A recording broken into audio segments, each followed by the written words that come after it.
Shalom, selamat hari Minggu bagi kita semuanya. Jemaat yang dikasihi Tuhan Yesus Kristus, Allah telah memberikan roh-Nya kepada kita, yaitu Roh Kudus, yang menolong dan menghibur kita dalam setiap pergumulan yang kita alami. Oleh karena itu, sudah sepatutnya lah kita bersukacita, bersyukur melalui lagu puji-pujian dan memuliakan namanya yang kudus. Karena dialah yang memampukan kita masuk ke dalam kerajaan-Nya. Marilah kita puji Tuhan ketiganya yang esa. Kita memuji Tuhan dari buku nyanyian nomor 648.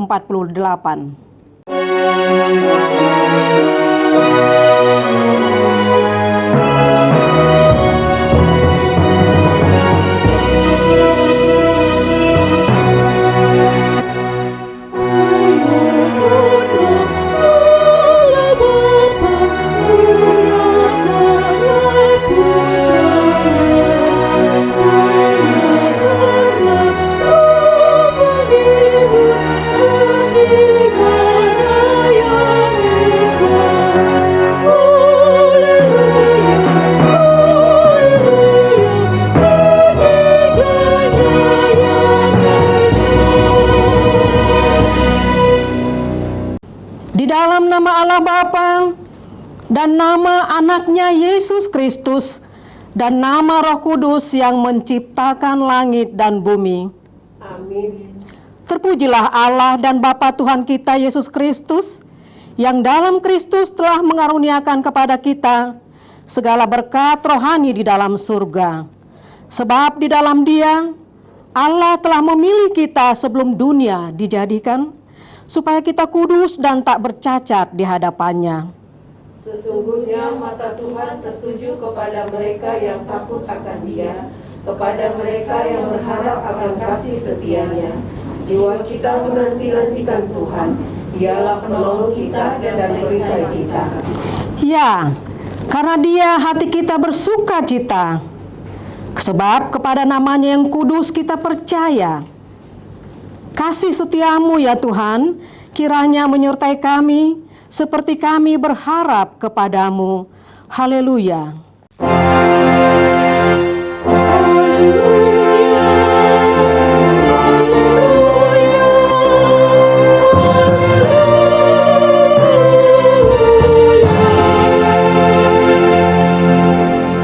Marilah kita berdoa. Tuhan Allah Bapa kami telah berhimpun di tempat ini pada hari yang Engkau kuduskan ini. Bukalah telinga dan hati kami, supaya kami dengan sukacita mendengarkan firman-Mu yang kudus, dan agar kami memelihara dan menghayati di dalam hati kami, serta penuh pengharapan berdoa kepadamu. Ajarlah kami menghitung hari-hari kami sedemikian, hingga kami beroleh hati yang bijaksana. Terimalah kami ke dalam hidup yang kekal, di mana kami memuji Engkau, di dalam anak-Mu Yesus Kristus Tuhan kami. Amin. Kita memuji Tuhan dari buku nyanyian nomor 722.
mendengarkan hukum Tuhan yang ditetapkan pada minggu ini, yaitu titah kedua dan maksudnya. Titah kedua, jangan perbuat bagimu patung yang menyerupai apapun yang ada di langit, atau yang ada di bumi, atau yang ada di dalam air di bawah bumi, untuk disembah atau dituruti. Maksudnya adalah Kita harus takut serta kasih kepada Allah. Sebab itu jangan bersembah sujud kepada Allah lain atau meminta kehidupan daripadanya. Dan jangan memanggil roh-roh atau berkeyakinan kepada tenung-tenung dukun. Dan jangan yakin kepada benda-benda bermakna atau sakti. Demikianlah hukum Tuhan. Marilah kita memohon kekuatan kepada Tuhan untuk melakukan hukum-Nya. Ya Tuhan Allah, kuatkanlah kami melakukan yang sesuai dengan hukum-Mu. Amin. Kita memuji Tuhan dari buku nyanyian nomor 171.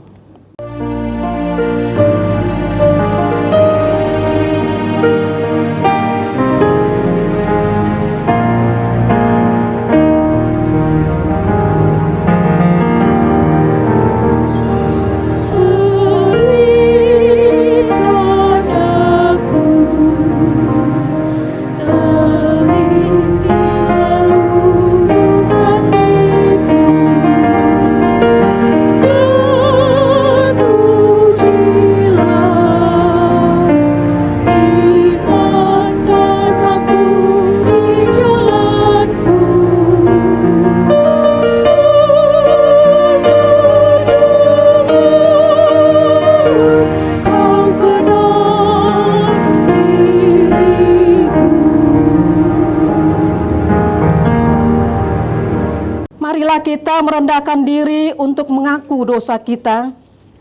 Ya Allah Bapa kami yang di surga, Engkau mengampuni dosa kami orang yang hina dan tercela ini di dalam anak kesayangan-Mu. Kasihanilah kami orang yang berduka cita yang berdosa ini. Nyatakanlah di dalam hati dan jiwa kami ini akan keampunan segala dosa dan kesalahan kami.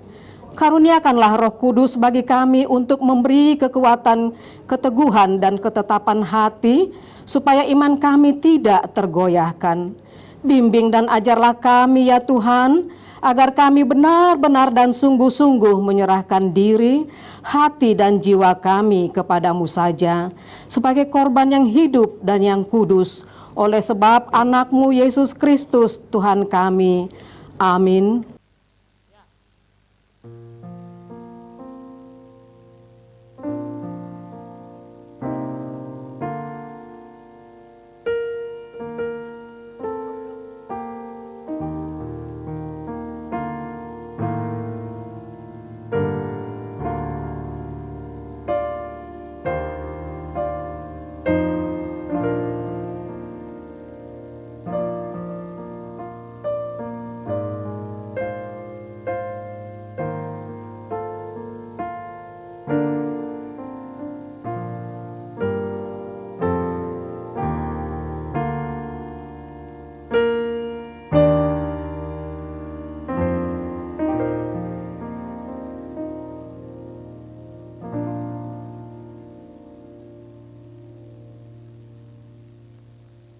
Marilah kita mendengarkan janji Tuhan tentang pengampunan dosa kita.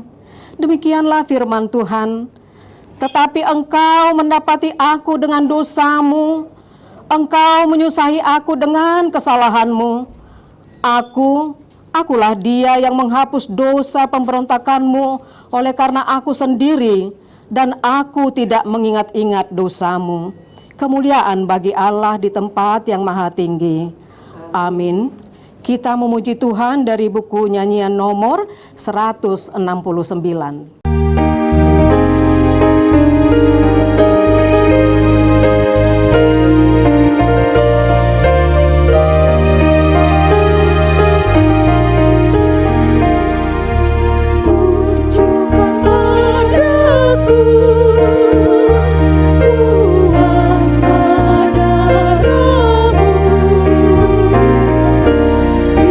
Biarlah Roh Kudus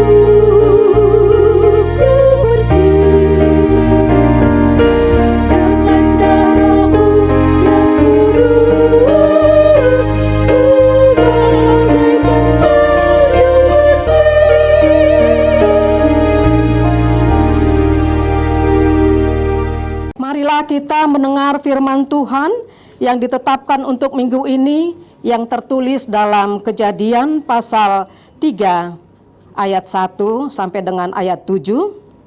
Adapun ular ialah yang paling cerdik dari segala binatang di darat yang dijadikan oleh Tuhan Allah. Ular itu berkata kepada perempuan itu, "Tentulah Allah berfirman, semua pohon dalam taman ini jangan kamu makan buahnya, bukan?" Lalu sahut perempuan itu kepada ular itu, "Buah pohon-pohonan dalam taman ini boleh kami makan. Tetapi tentang buah pohon yang ada di tengah-tengah taman, Allah berfirman, jangan kamu makan ataupun raba buah itu, nanti kamu mati." Tetapi ular itu berkata kepada perempuan itu, "Sekali-kali kamu tidak akan mati." Tetapi Allah mengetahui bahwa pada waktu kamu memakannya, matamu akan terbuka, dan kamu akan menjadi seperti Allah, tahu tentang yang baik dan yang jahat. Perempuan itu melihat bahwa buah pohon itu baik untuk dimakan dan sedap kelihatannya. Lagi pula pohon itu menarik hati karena memberi pengertian. Lalu ia mengambil dari buahnya dan dimakannya, dan diberikannya juga kepada suaminya yang bersama-sama dengan dia, dan suaminya pun memakannya. Maka terbukalah mata mereka berdua dan mereka tahu bahwa mereka telanjang, lalu mereka menyemat daun pohon ara dan membuat cawat. Demikianlah firman Tuhan. Berbahagialah orang yang mendengarkan firman Tuhan serta memeliharanya. Amin. Kita memuji Tuhan dari buku nyanyian nomor 715.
Marilah kita bersama-sama mengaku iman percaya kita sebagaimana teman-teman seiman di seluruh dunia. Kita bersama-sama mengucapkannya. Aku percaya kepada Allah, Bapa yang Maha Kuasa, Khalik langit dan bumi. Aku percaya kepada Yesus Kristus, anaknya yang tunggal Tuhan kita, yang dikandung daripada Roh Kudus, lahir dari anak darah Maria, yang menderita sengsara di bawah pemerintahan Pontius Pilatus, disalibkan, mati dan dikuburkan, yang turun ke dalam kerajaan maut, pada hari yang ketiga bangkit pula dari antara orang mati, naik ke surga, duduk di sebelah kanan Allah, Bapa yang Maha Kuasa, dari sana akan datang kelak untuk menghakimi orang yang hidup dan yang mati. Aku percaya kepada Roh Kudus, dan adanya satu gereja yang kudus dan persekutuan orang-orang kudus, pengampunan dosa, kebangkitan daging, dan hidup yang kekal. Amin. Kita memuji Tuhan dari buku nyanyian nomor 719. Yesus,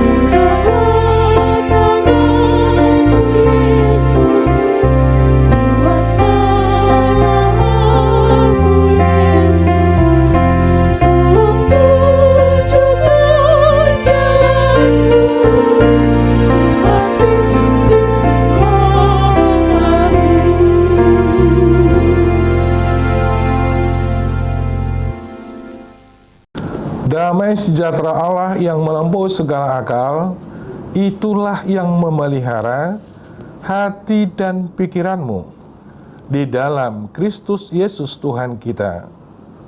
Amin. Firman Tuhan untuk kita pada hari Minggu ini yaitu dari kitab Markus pasal 3 ayat 20 sampai dengan ayat 35. Demikianlah firman Tuhan. Kemudian Yesus masuk ke sebuah rumah, maka datanglah orang banyak berkerumun pula, sehingga makan pun mereka tidak dapat. Waktu kaum keluarganya mendengar hal itu, mereka datang hendak mengambil dia, sebab kata mereka, ia tidak waras lagi. Dan ahli-ahli Taurat yang datang dari Yerusalem berkata, ia kerasukan Beelzebul, dan dengan penghulu setan ia mengusir setan. Yesus memanggil mereka, lalu berkata kepada mereka dalam perumpamaan, bagaimana iblis dapat mengusir iblis? Kalau suatu kerajaan terpecah-pecah, kerajaan itu tidak dapat bertahan. Dan jika suatu rumah tangga terpecah-pecah, rumah tangga itu tidak dapat bertahan. Demikian juga kalau iblis berontak melawan dirinya sendiri, dan kalau ia terbagi-bagi, ia tidak dapat bertahan, melainkan sudahlah tiba kesudahannya.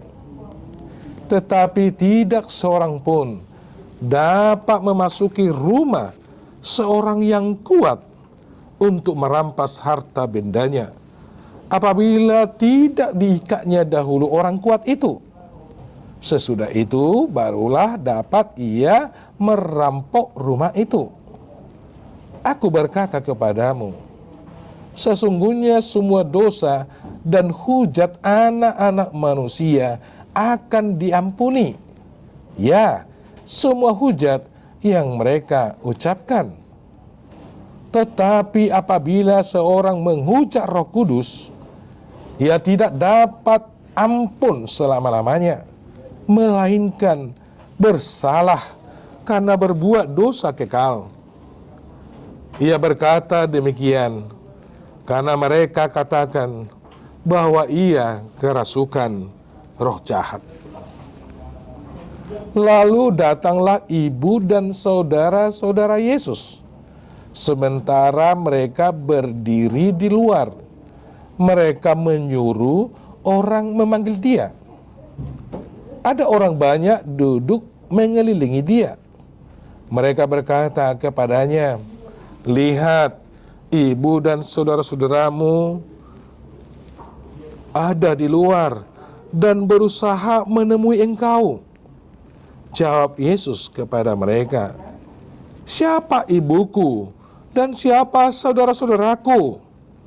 Ia melihat kepada orang-orang yang duduk di sekelilingnya itu dan berkata, ini ibuku dan saudara-saudaraku. Barang siapa melakukan kehendak Allah, dialah saudaraku laki-laki, dialah saudaraku perempuan, dialah ibuku. Demikian firman Tuhan. Saudara-saudara di dalam Yesus Kristus, firman Tuhan ini ada 3 yang mau disampaikan kepada kita. Ada 3 intisarinya. Yang pertama adalah ketika Yesus dan murid-muridnya masuk ke dalam sebuah rumah, maka datanglah orang banyak berkerumun. Karena banyaknya orang, sehingga makan pun mereka tidak dapat. Waktu kaum keluarganya mendengar hal ini, mereka hendak mengambil dia. Namun kata mereka di dalam rumah itu, ia tidak waras lagi.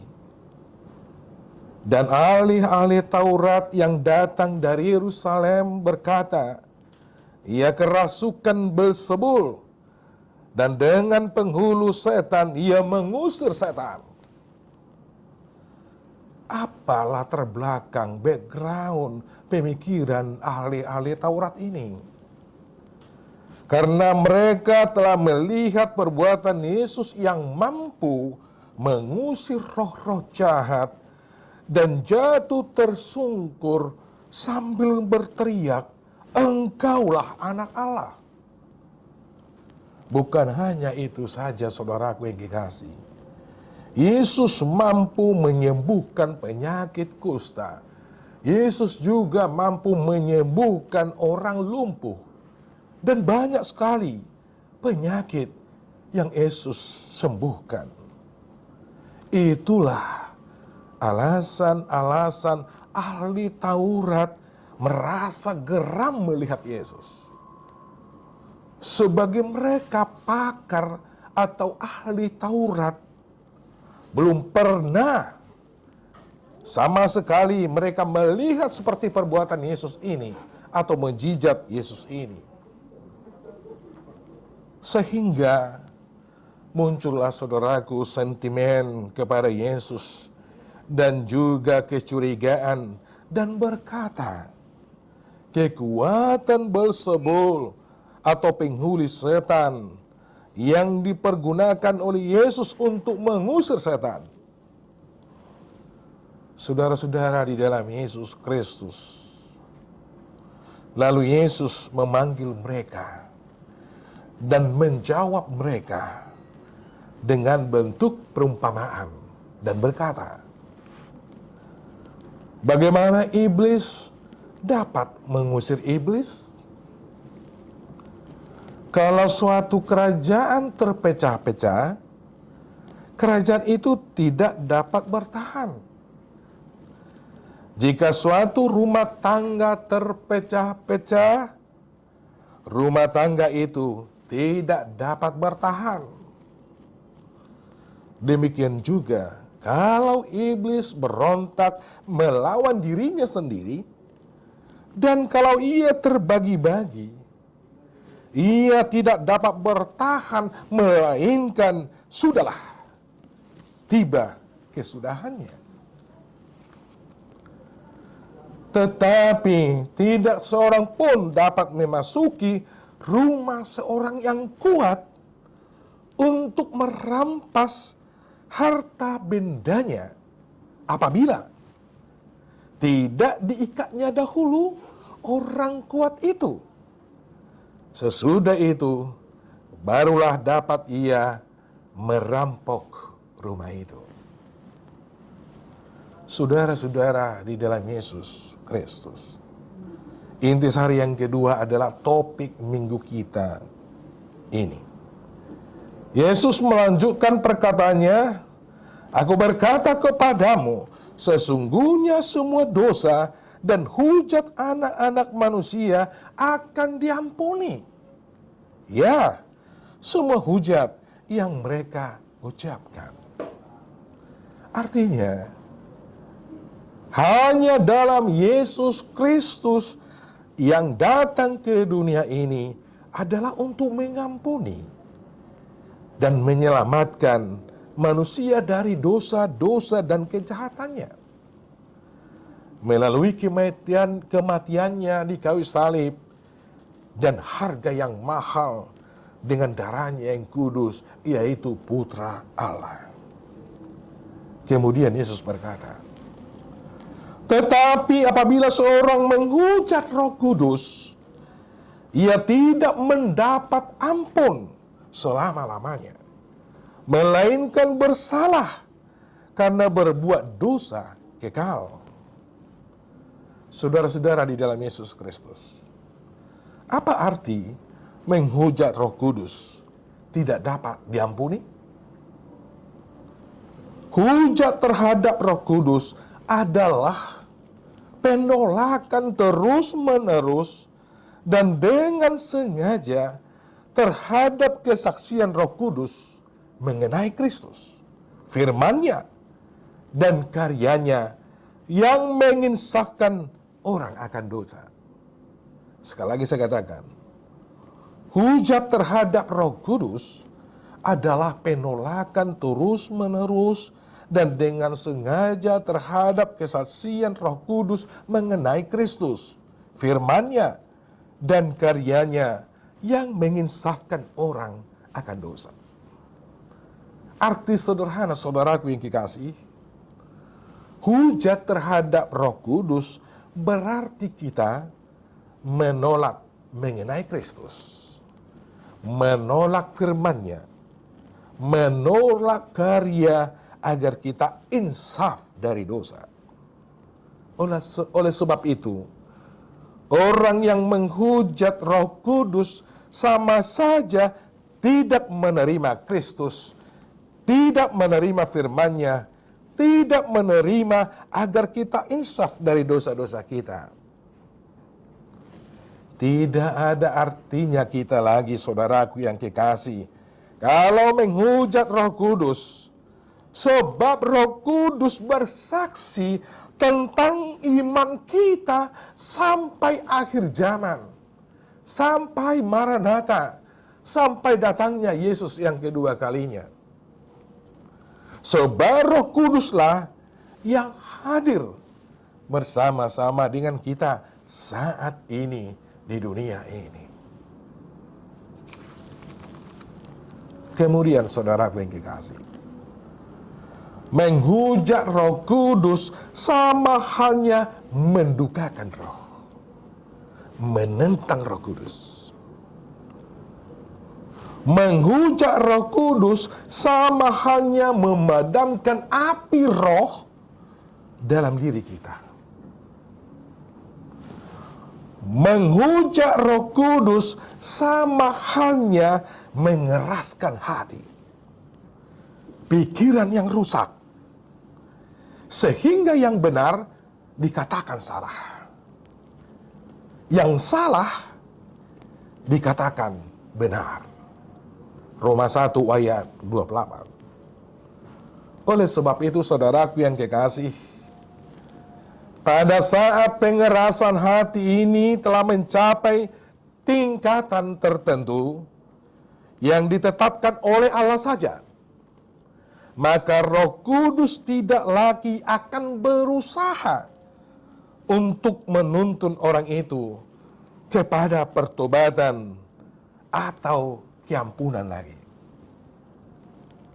Sekali lagi saya katakan, pada saat pengerasan hati ini telah mencapai tingkatan tertentu yang ditetapkan oleh Allah saja, maka Roh Kudus tidak lagi akan berusaha untuk menuntun orang itu kepada pertobatan atau keampunan lagi.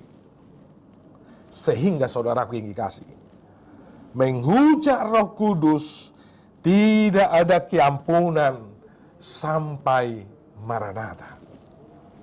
Menghujat Roh Kudus tidak ada keampunan selama-lamanya karena bersalah, berbuat dosa kekal. Saudaraku yang kasih dalam Yesus Kristus, intisari yang ketiga melalui firman Tuhan ini adalah ketika ibu, artinya ibu Yesus dan saudara-saudaranya Yesus datang dan menyuruh Yesus, orang memanggil dia.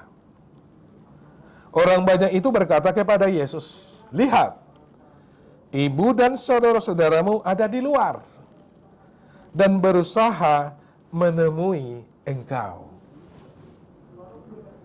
Jawab Yesus kepada mereka, "Siapakah ibuku?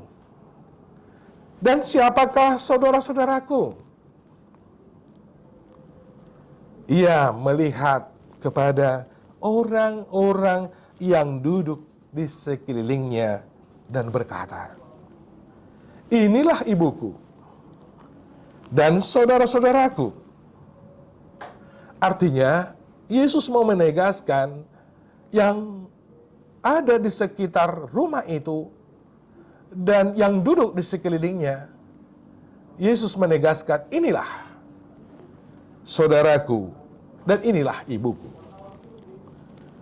pesan terakhir atau penutup firman Tuhan ini, Yesus berkata,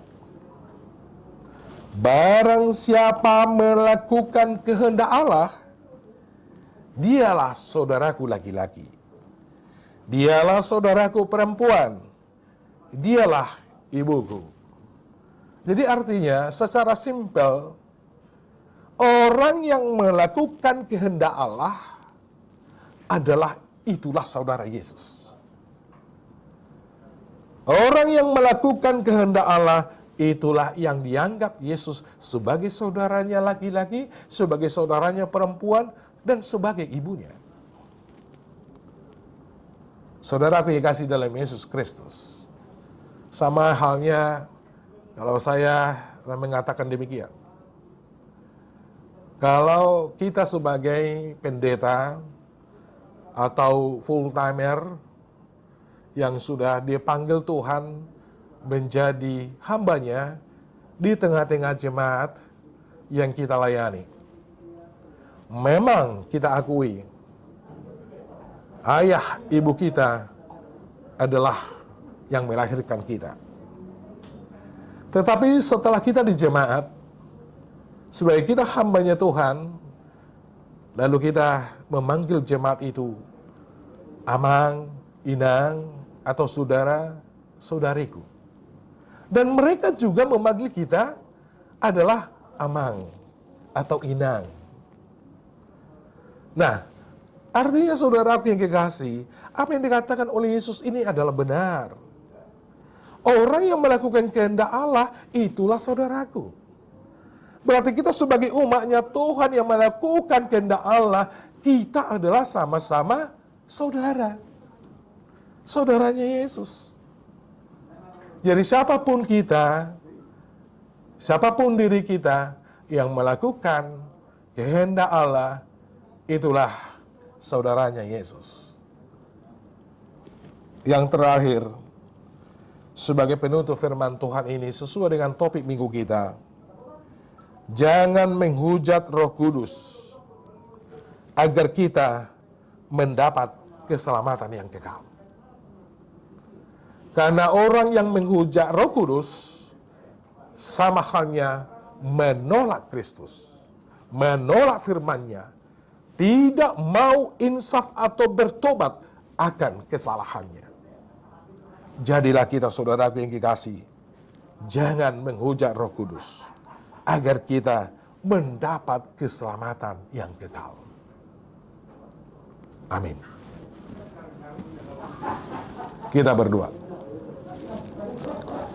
Terima kasih Bapa di sorga, Engkau telah menyertai kami pada saat ini. Firman-Mu telah menyapa kami, dan Engkau ajak kami Tuhan, supaya jangan sekali-sekali kami menghujat Roh Kudus. Karena bagi orang yang menghujat Roh Kudus sama halnya menolak Kristus, menolak firman-Mu, menolak pertobatan atau keinsafan kesalahan dosa diri kami. Ya Bapa di sorga, jadikanlah kami Tuhan sebagai alat-Mu yang setia, sebagai anak-anak-Mu, sebagai saudara-Mu. Karena kami yakin dan percaya, jika Tuhan bersama kami, jika Tuhan menolong membantu kami yakin dan percaya, pasti kami berjalan sesuai dengan kehendak Tuhan, sesuai dengan perkataan-Mu.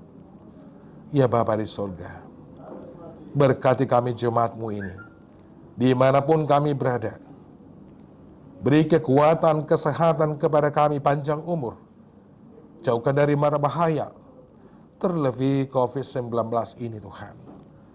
Biarlah senantiasa anugerah-Mu, berkat-Mu yang luar biasa senantiasa beserta kami, apapun harapan kami, apapun cita-cita kami, di tengah-tengah keluarga kami, Engkau berikan itu penuh sukacita, indah pada waktunya.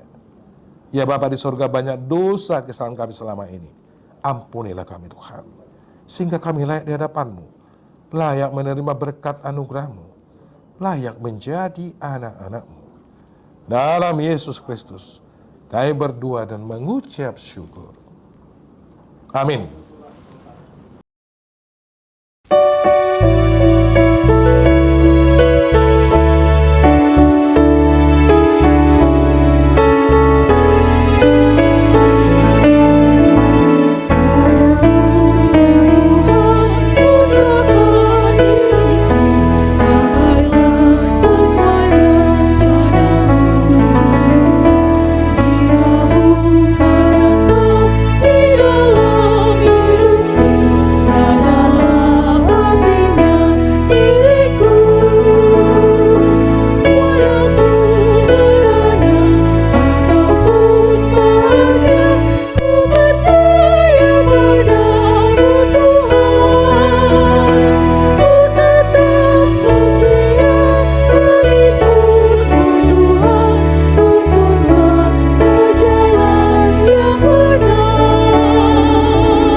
Tuhan telah memberikan roh kekuatan dan kasih kepada kita. Oleh karena itu, hendaklah kita hidup di dalam Roh Kudus, bukan menghujatnya. Sebab mereka yang hidup menurut daging memikirkan hal-hal yang dari daging. Mereka yang hidup menurut roh memikirkan hal-hal yang dari roh. Oleh karena itu, pergilah dan lakukanlah semuanya itu dengan melakukan yang baik, agar kita memperoleh pengampunan dosa dan hidup selama-lamanya. Amin. Marilah kita berdoa untuk menyerahkan persembahan kita di hadapan Tuhan. Yalah Bapa kami yang di sorga, kami mengaku bahwa Tuhan adalah sumber dari segala karunia yang melimpah dalam kehidupan kami masing-masing. Sebagian daripada karunia itu kami serahkan kembali sebagai persembahan kepada Tuhan. Terimalah dan berkatilah persembahan umat-Mu ini, agar dapat kami pergunakan untuk pekerjaan dan pelayanan kerajaan Tuhan di dunia ini. Bukalah hati kami untuk mengenal betapa banyak berkat dan karunia yang kami peroleh dari Tuhan, supaya kami senantiasa bersyukur kepadamu. Di dalam nama Yesus Kristus Tuhan kami. Amin. Tuhan karuniamu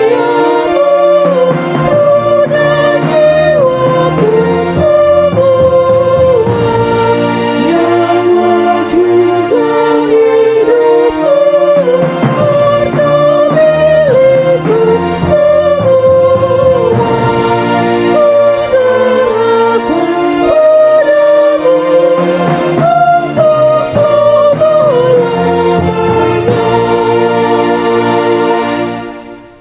Bapa kami yang di sorga, dikuduskanlah nama-Mu, datanglah kerajaan-Mu, jadilah kehendak-Mu di bumi seperti di sorga.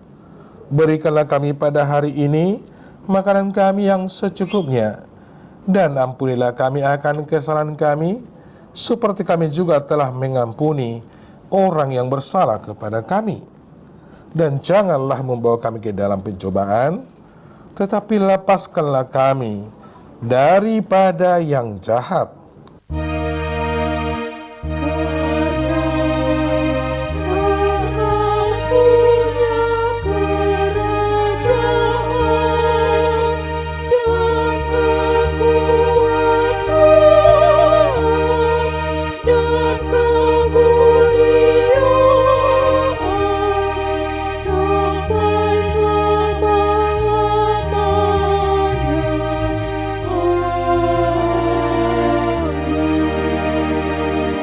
Terimalah berkat Tuhan. Tuhan memberkati engkau dan melindungi engkau. Tuhan menyinari engkau dengan wajah-Nya dan memberi engkau kasih karunia. Tuhan menghadapkan wajah-Nya kepadamu dan memberi engkau damai sejahtera. Amin.